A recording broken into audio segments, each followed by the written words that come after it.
সারা বাংলাদেশের চোখ এখন ফেনীতে। পুরো ফেনী তলিয়ে গিয়েছে, ডুবছে সব ঘরবাড়ি। বিল্ডিং এর ওপর তলাতে উঠেও রক্ষা পাচ্ছেন না অনেকে। নিখোঁজ অনেক মানুষ, বিচ্ছিন্ন যোগাযোগ ব্যবস্থা। স্মরণকালের সবচেয়ে বাজে সময়টি যেন পার করছে ফেনীবাসী। একটি মানুষও ভালো নেই। জীবনের অনিশ্চয়তা আর উদ্বেগ উৎকণ্ঠায় দিন পার হচ্ছে সবার।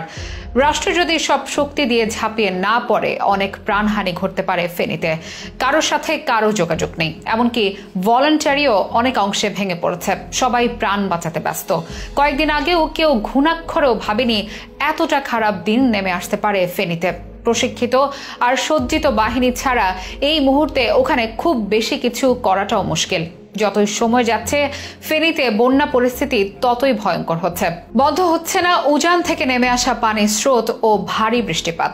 সবশেষ কি অবস্থায় আছে ফেনী? কতটা ভয়াবহ হতে পারে ভবিষ্যৎ চিত্র? ইতিহাসে আগে এমন কখন হয়েছিল ফেনীতে? কিভাবে হবে সংকট নিরসন? বিস্তারিত থাকছে প্রতিবেদনে।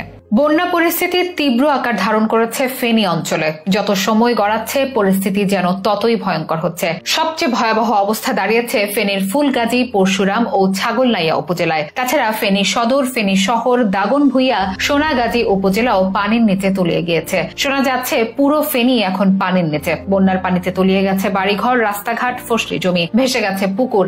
এখনো হাজারো মানুষ পানিবন্দী অবস্থায় রয়েছে এসব জায়গায়। এমন পরিস্থিতিতে এসব এলাকা পুরোপুরি বিদ্যুৎহীন হয়ে পড়েছে। বন্ধ হয়ে গেছে মোবাইল নেটওয়ার্কও। যারা পড়াশোনা কিংবা জীবিকার তাগিদে ঢাকা কিংবা দূরে কোথাও বাস করছেন, তারা পরিবারের সাথে যোগাযোগ করতে পারছেন না। বাড়ির সবাই কি অবস্থায় আছে সেটিও যেন জানার কোনো উপায় নেই। কিছুতেই বন্ধ হচ্ছে না উজান থেকে নেমে আসা পানির স্রোত ও ভারী বৃষ্টিপাত। সেনাবাহিনী বুধবার দুপুরের পর থেকে উদ্ধার তৎপরতায় নামলেও রাতে অন্ধকার ও বিরূপ আবহাওয়ার কারণে তেমন তৎপরতা চালাতে পারেনি বলে জানা গিয়েছে।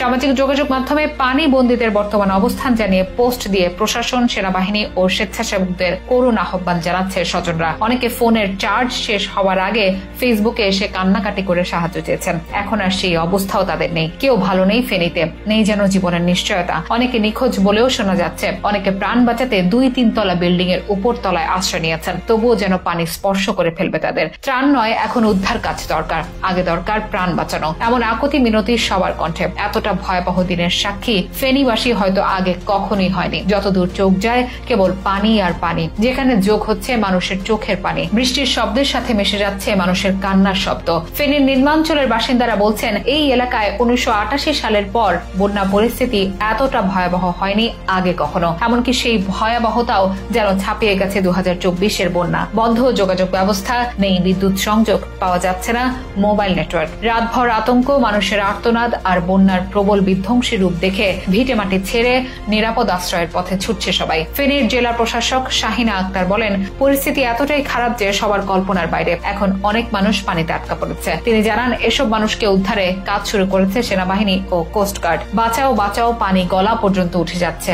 সেনাবাহিনী, কোস্টগার্ড, খবর দাও, আমাকে বাঁচাও। এমন আহাজারি, আকুতি আর জীবন বাঁচানো লড়াই এখন ফেনীবাসীর সঙ্গী।